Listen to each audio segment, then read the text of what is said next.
изразот на црквата, овој протестен рефлекс што црквата го пројавува, сосема погрешно се интерпретира во јавноста, анализирајќи се и преципирајќи се црквата единствено како институција.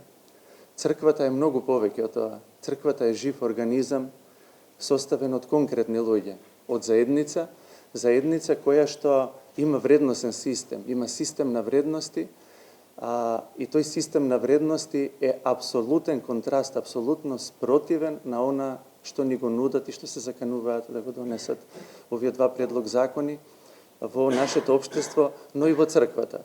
Повеќе пати имаме напоменато дека сметаме дека овие закони сериозно ќе го загрозат нашето право на вероисповест, да ја проповедаме, да исповедаме верата, заради тоа што не само што ќе се редефинира целокупното општество, туку ќе се ограничи слободата на говор со оној член кој што се однесува на родово сензитивниот јазик.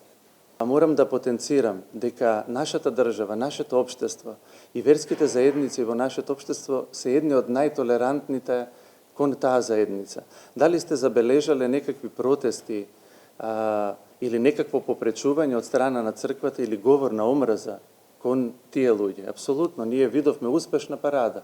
Со таква успешност со каква што ретко кој општество од соседството може да се пофали. Напротив, на парадирањата што тие ги прават, тоа се едни исти луѓе. Воопшто не мислам на ЛГБТ и плюс луѓето со поинаква сексуална ориентација, туку на невладините организации кои што се платени под плаштот на борба за човекови права да едноставно да го оковаат во своевиден тоталитаризам нашето општество.